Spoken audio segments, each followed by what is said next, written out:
Hello and welcome to study with me. आज है 11 जुलाई और देख लेते हैं आज के झारखंड के सारे इम्पोर्टेंट न्यूज़ को। गरीबों के लिए धुरवा में बन रहे 8 मंजिले लाइट हाउस का हिस्सा ढला। रविवार रात 12 बजे के बाद हुआ हादसा, किसी के हताहत होने की सूचना नहीं। धुरवा में पंचमुखी मंदिर के समीप गरीबों के लिए बनाए जा रहे लाइट हाउस प्रोजेक्ट का एक हिस्सा रविवार रात गिर गया। प्रोजेक्ट के तहत 131 करोड़ की लागत से 5 एकड़ जमीन पर 1008 फ्लैट बनाए जा रहे हैं। इसके लिए अलग अलग 8 मंजिलों वाले कुल 6 टावर खड़े किए जा रहे हैं। इन्हीं 2 टावरों के बीच सीढ़ी का पूरा हिस्सा रविवार रात 12 बजे के बाद तेज आवाज़ के साथ गिर गया। हालांकि इस घटना में किसी के हताहत होने की सूचना नहीं है। देर रात दीवार गिरने की तेज आवाज़ से पास की बस्ती के लोग लाइट हाउस प्रोजेक्ट के बाहर जमा हो गए। अंदर पूरी बिल्डिंग गिरने और उसमें दबकर 2 लोगों की मौत होने की अफवाह फैल गई। लोग पत्थर भी चलाने लगे। सूचना मिलने पर पुलिस पहुंची। पुलिस को भी लोगों को शांत करने में काफ़ी मशक्कत करनी पड़ी। पुलिस ने घटनास्थल का मुआयना कर किसी के हताहत नहीं होने की पुष्टि भी की, लेकिन इसके बावजूद लोग भड़के हुए थे। बाद में पुलिस को खदेड़ कर लोगों को भगाना पड़ा। इधर निर्माण कर रही कंपनी SGC मैजिस्ट्रेट LLP ने तेजी से मलबा हटाते हुए क्षतिग्रस्त हिस्सों को ढक दिया है। लाइट हाउस प्रोजेक्ट में किसी दीवार के गिरने या किसी तरह की दुर्घटना होने की बात को लेकर राज्य सरकार के अधिकारी पूरे दिन अनभिज्ञता जताते रहे। नगरीय प्रशासन निदेशालय के निदेशक आदित्य आनंद ने कहा कि लाइट हाउस प्रोजेक्ट का निर्माण भारत सरकार की एजेंसी करा रही है। उसकी मॉनिटरिंग का काम भी भारत सरकार ही करती है। इस वजह से राज्य के पदाधिकारियों को कोई जानकारी नहीं है। वहीं निर्माण कर रही कंपनी SGC मैजिस्ट्रेट LLP के प्रतिनिधियों ने मामले पर कुछ भी कहने से इनकार किया। घटना के बाद परिसर के सभी दरवाजे बंद कर निजी सुरक्षाकर्मियों की तैनाती कर दी गई है। सुरक्षाकर्मियों से पूछने पर उन्होंने किसी तरह की जानकारी देने से मना कर दिया।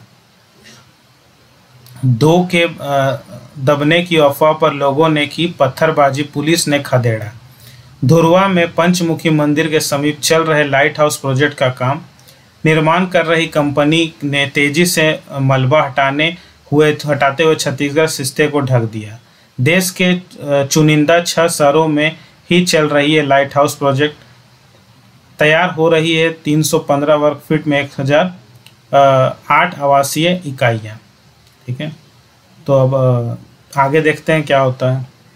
सुप्रीम कोर्ट के आदेश पर मुंगेरी यादव रिहा, शाम 7:02 पर जेल से निकले।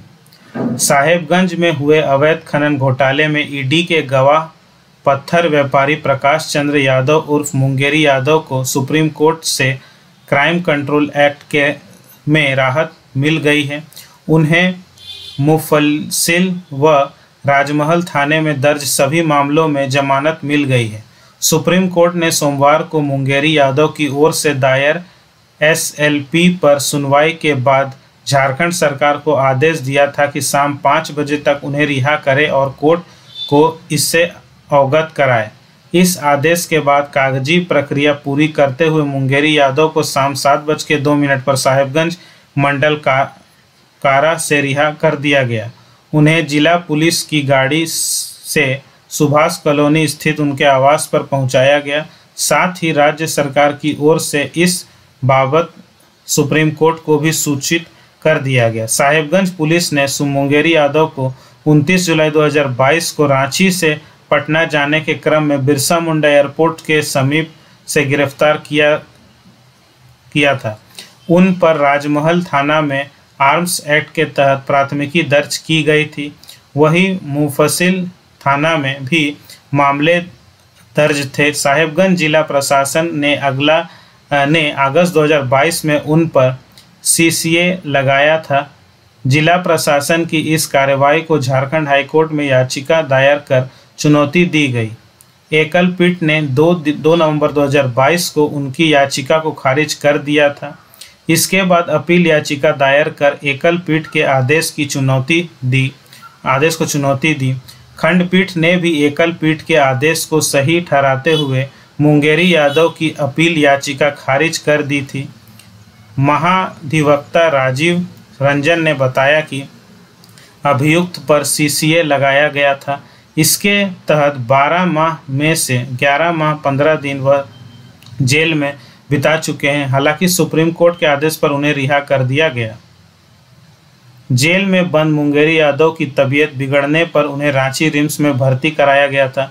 कुछ दिन पूर्व ही वे इलाज कराकर साहिबगंज लौटे थे। सोमवार शाम जेल में से रिहा होकर घर लौटने के बाद उन्होंने प्रेस कॉन्फ्रेंस की। उन्होंने कहा कि राजनीतिक दबाव व व्यक्तिगत दुश्मनी के तहत मुझ पर झूठा केस करवाकर जेल में रोका गया। साहिबगंज में हुए अवैध खनन घोटाले में ईडी के गवाह में मुंगेरी यादव जिला प्रशासन ने लगाया गया था सीसीए। 29 जुलाई 2022 को हुए थे गिरफ्तार। अब उन्हें छोड़ दिया गया। ठीक है, सुप्रीम कोर्ट से सभी जो भी मामला था उससे रिहा हो गए हैं। ठीक है, आगे देखते हैं। झारखंड कैबिनेट की बैठक आज। निर्यात को मिल सकता है आवश्यक सेवा का दर्जा। राज्य में निर्यात नीति और फार्मास्यूटिकल नीति का प्रस्ताव कैबिनेट के लिए तैयार कर लिया गया है। सूत्रों ने बताया कि मंगलवार को होने वाली कैबिनेट की बैठक में यह प्रस्ताव आ सकता है। संभावना है कि मंगलवार दोपहर तक प्रस्ताव कैबिनेट के लिए भेज दिया जाए। दोनों नीतियों पर काफ़ी दिनों से उद्योग विभाग काम कर रहा था। अब इसे अंतिम रूप दे दिया गया है। प्रस्तावित निर्यात नीति को झारखंड इंडस्ट्रियल एक्सपोर्ट पॉलिसी नाम दिया गया है।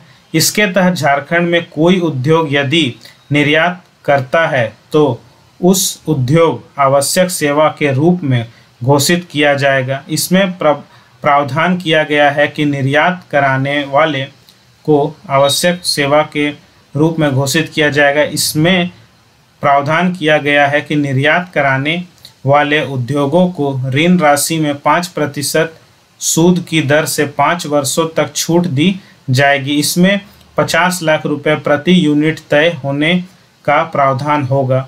फार्मास्यूटिकल पॉलिसी में दवा और चिकित्सा उपकरण निर्माताओं के लिए आवश्यक प्रोत्साहन प्रावधान और फार्मा पार्क में निर्माताओं के लिए भूखंड आवंटन के प्रावधानों को शामिल किया गया है। रियायती दर पर जमीन उपलब्ध कराने का भी प्रावधान है। इसके अलावा कैपिटल इन्वेस्टमेंट में सब्सिडी से लेकर कई प्रकार की अन्य रियायतें दी जाएगी। आगे देखते हैं। छोटी छोटी गलतियों से बिल का वापस होना चिंता की बात, हेमंत सोरेन ने कहा। मुख्यमंत्री हेमंत सोरेन ने कहा कि कार्यपालिका और विधायिका में समन्वय जरूरी है। कई बार समन्वय स्थापित नहीं होता पाता है। समन्वय का अभाव देखने को मिलता है। इससे विधानसभा के अंदर सवाल उठ खड़े होते हैं। सरकारी विभागों से प्रश्नों के उत्तर आते हैं। विधेयक बनता है, कानून बनते हैं। छोटी छोटी गलतियों को लेकर विधेयक या कानून पास नहीं होता है तो चिंता की बात हो जाती है। राज्यपाल महोदय के आदेश अनुसार चलता है। सभी को जोड़ते हुए चिंतन मंथन होना चाहिए। श्री सोरेन सोमवार को विधानसभा सभागार में राज्य के प्रशासनिक अधिकारियों के लिए 3 दिवसीय प्रशिक्षण कार्यक्रम के उद्घाटन सत्र में बोल रहे थे। मुख्यमंत्री ने कहा कि सदन को सुचारू चलाने की सामूहिक दायित्व है। वर्तमान समय में यह ज़्यादा जरूरी है। जिस तरीके से नए कानून में बदलाव हो रहे हैं, संशोधन होते हैं, विशेष परिस्थिति में अध्यादेश लाना पड़ता है। मुख्यमंत्री ने कहा कि लोकतांत्रिक व्यवस्था की मूल आत्मा हमारे संविधान में निहित है। एक लंबे समय अंतराल पर इन विषयों को पुनः रिवाइज करने की आवश्यकता होती है। समय के साथ कई चीज़ें अलग अलग दिशा में चलने लगती हैं। जरूरी है कि इन सब चीज़ों पर विचार और संगोष्ठी होती रहे। कई मामलों में पदाधिकारी, राजनेता, मंत्री एक ही विषय पर अलग अलग नज़रिया रखते हैं। इसको सुनिश्चित करने की ज़रूरत है। उन्होंने कहा कि देश का संविधान एक ऐसा अद्भुत मिश्रण है। संसदीय प्रणाली को चलाने के लिए विधायिका, कार्यपालिका और न्यायपालिका जैसी संस्थाओं को अलग अलग अधिकार दिए गए हैं। विधायिका, कार्यपालिका और न्यायपालिका जैसे संस्थाओं को समान सहयोगी के रूप में कार्य करने की जरूरत है। मुख्यमंत्री ने कहा कि विधायिका और कार्यपालिका एक बेहतर समन्वय और तालमेल के साथ कार्य करें। मुख्यमंत्री ने कहा कि हम जनप्रतिनिधि चुनाव जीत कर आते हैं, सरकार बनाते हैं, लेकिन कुछ व्यवस्थाएं स्थायी तौर पर कार्य करती हैं। इन स्थायी व्यवस्थाओं एवं संस्थाओं को राज्य में किसकी सरकार है इसकी चिंता नहीं करनी चाहिए, बल्कि व्यवस्थाएं निरंतर ठीक रहे, चलती रहे, इस पर चिंतन करने की आवश्यकता है। मौके पर संसदीय कार्य मंत्री आलमगीर आलम, स्पीकर रविंद्रनाथ महतो, विधायक डॉक्टर लंबोदर महतो विशेष रूप में उपस्थिति थे। लोकसभा के पूर्व महासचिव PDT आचार्य और PRS के चक्षु राय विशेषज्ञ के तौर पर मौजूद थे। तो प्रशासनिक अधिकारियों के लिए विधानसभा का प्रशिक्षण कार्य था। इसके तहत हेमंत सोरेन ने सब सारी बातें की हैं। कार्यपालिका और विधायिका में समन्वय का अभाव दिखता है। बेहतर संचालन सामूहिक दायित्व है। तो सारे मौजूद है। देखते हैं आगे क्या होता है। चेक बाउंस मामले में अमीषा पटेल की 1 माह में दूसरी पेशी, मध्यस्थता को है तैयार। चेक बाउंस मामले में बॉलीवुड अभिनेत्री अमीषा पटेल सोमवार को सिविल कोर्ट के न्यायिक दंडाधिकारी DN शुक्ला की अदालत में पेश हुई। पिछले 1 माह में वह दूसरी बार कोर्ट में सशरीर उपस्थित हुई।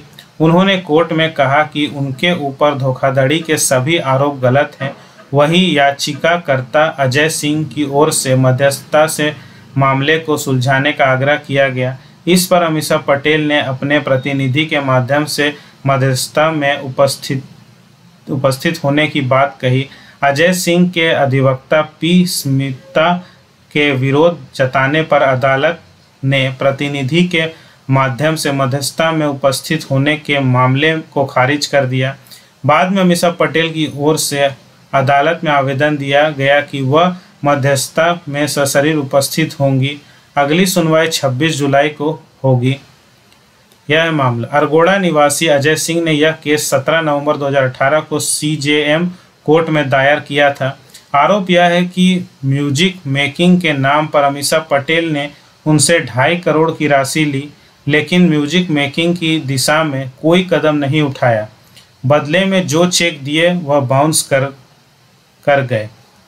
मुझे कई बार मिल चुकी है धमकी। अजय सिंह, याचिकाकर्ता अजय कुमार सिंह ने कहा कि मुझे इस मामले में कई बार धमकी मिल चुकी है, लेकिन मैं डिगने वाला नहीं। गलत काम का परिणाम हमेशा गलत होता है। उन्होंने कहा कि मुझे भारतीय संविधान और कानून व्यवस्था पर भरोसा है। उन्होंने अमीषा पटेल के चेहरा ढक कर कोर्ट परिसर में हाजिर होने की हास्यास्पद बताया। श्री सिंह ने कहा कि रांची पुलिस उन्हें पूरी सुरक्षा के साथ कोर्ट में लाती है, तो फिर चेहरा ढकने की क्या ज़रूरत है। वह तो अपनी फिल्म के प्रमोशन के लिए हर जगह जाती है। ठीक है, चेहरा ढककर कोर्ट परिसर पर पहुंचे अभिनेत्री अमीषा पटेल। आगे देखते हैं क्या होता है। राजभवन ने पहले वरीयता का ख्याल रखने को कहा था, VC ने पालन किया तो बदला आदेश। विनोबा भावे विश्वविद्यालय अंतर्गत चतरा कॉलेज चतरा में प्राचार्य के पद पर असिस्टेंट प्रोफेसर को प्रभार देने का मामला चर्चा का विषय बना हुआ है। राजभवन से झारखंड के विश्वविद्यालयों को जून में ही आदेश मिला था कि किसी भी कॉलेज में किसी शिक्षक को प्रभारी प्राचार्य या प्रोफेसर इंचार्ज के पद पर नियुक्त करने में वरीयता का ख्याल रखे। इस आधार पर विभागीय प्रशासन ने चतरा कॉलेज के प्रभारी प्राचार्य के पद पर कार्यरत डॉक्टर आर.पी. राय को हटाकर वरीयता के आधार पर associate professor doctor Ramchand Pandey को प्राचार्य का प्रभार दे दिया। इस बाबत आदेश भी जारी कर दिया गया, लेकिन डॉक्टर पांडे को प्रभार मिलते ही राजभवन ने विवि प्रशासन को दोबारा निर्देश दिया कि चतरा कॉलेज में डॉक्टर आर.पी. राय को ही प्रभारी प्राचार्य बनाया जाए।